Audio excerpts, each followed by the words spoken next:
The weekend, you would have been watching our coverage of the ANC's policy conference, seen the discussions about our problems as a nation, and then look at what's happening this afternoon. Marrianhill, Krugersdorp, Tembisa, such a deep sense of crisis. Sometimes it may seem that we almost can't escape it. I'm sure you've felt this. There can be this feeling that this crisis could just engulf us all.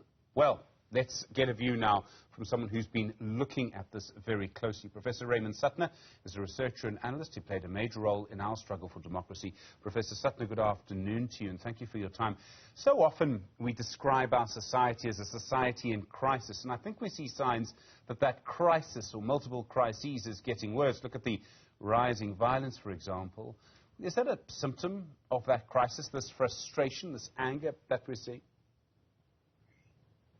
Well, one can overuse the word crisis, but it is true that we have multiple crises, and violence is present everywhere. It's part of macho male culture. If you look at someone, they may just give you a clap. And the Krugersdorp rapes is an example of that violence, although specifically gender-based as well as conventional violence. But what I feel is that in recent times, people have had a sense of weariness. I mentioned this after the most recent load shedding. I got the impression from a lot of people that they have a sense that things are not going to get better. They don't have confidence in the new plans for energy. They don't have confidence in the ANC renewal plan, and so on. And although I myself do think that there are some new plans regarding energy and other things, I fear that there are a lot of forces at work, and some of these forces may want to frustrate even a dire crisis like the energy crisis to make some bucks on the side. And even with violence, why is it that the police are absent in so many places? So many things happen that they're not there. Are they under-resourced? They seem to have a lot to say, but what do they do? But, what I was trying to do in my article was to get beyond that and to ask, where do we go from here? If it is correct to be skeptical about the ANC renewing itself and leading us to a new South Africa, a recovery of the idea of optimism and hope that we had in 1994, if I'm correct in saying that, one should be skeptical of that, where does one look for that? And what I've been trying to do is very tentatively try to look at what other resources there are that can help us rebuild our democracy, not necessarily excluding ANC or other electoral parties, but I think we have to bring in on board a number of social movements. There are not so many social movements, a number of professional organizations, faith-based organizations, benevolent organizations like Gift of the Givers, who do the work of the state already in many respects. But what I've also tried to say is, and I would never have said this 20 years ago, business is a central factor, because business and the poor share a need for an end to violence. They share a need for the end to illegality and corruption. Both business and the poor suffer from corruption. They suffer from the irregularities that suffuse government today. The difference between business and the poor is that business has power. The country is dependent on business to keep on going, and business has weight. They don't speak with one voice. Sometimes they do, sometimes they don't. But at the time of the end of the Zuma period, business came out against for Zuma's resignation because they understood that they carried weight and they were very important in bringing his presidency to an end.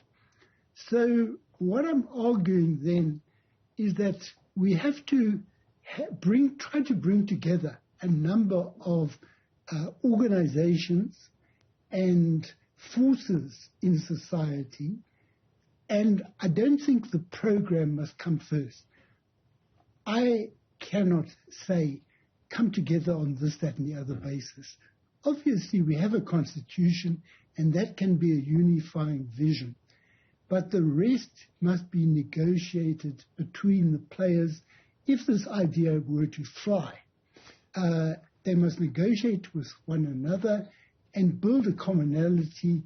And as they draw in more people, it expands because the initial players may not cover the interests of certain groups.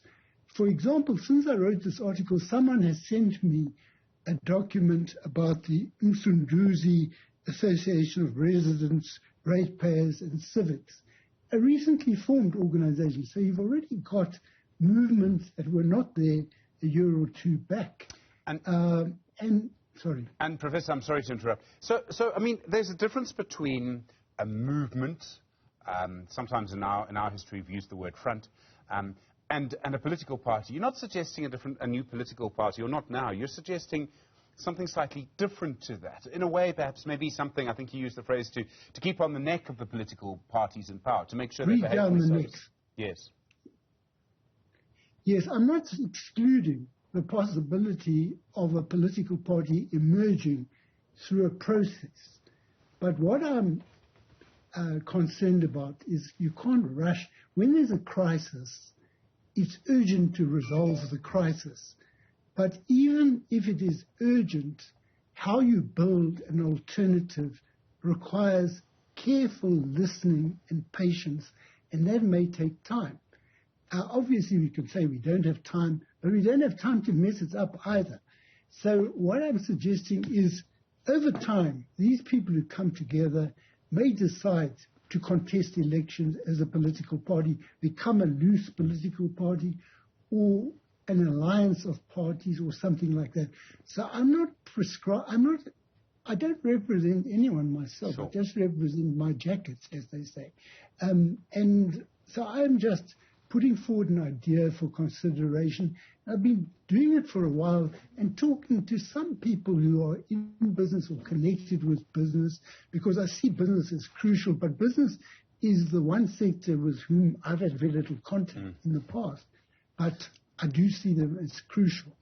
Professor, I think you spoke of a sense of wariness at the beginning. Yes. And you mentioned it in your wariness or weariness. Yes. Well, people who are tired, wariness in the sense of being tired. Yes.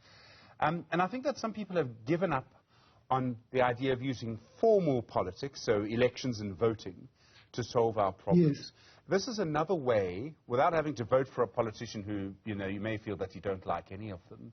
What you're suggesting is this is another way to stay involved and getting around that problem.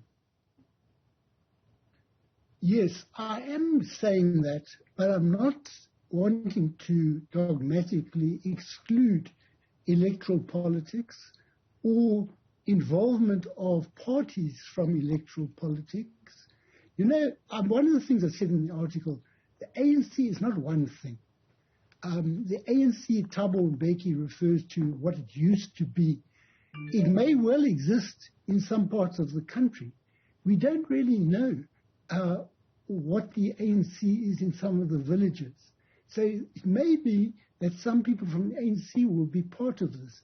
So I'm not wanting to exclude political parties, but my motivation is to first bring a loose group of forces together, and that will be difficult enough.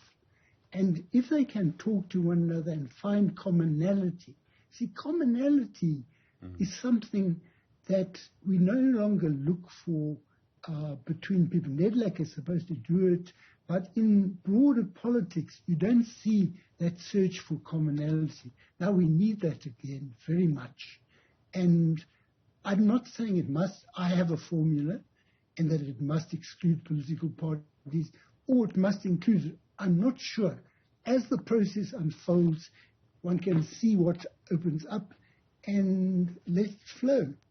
Professor, thank you so much. Professor Raymond Suttner, researcher and analyst, played an important role in the fight for democracy, an important contribution, I think, to this debate.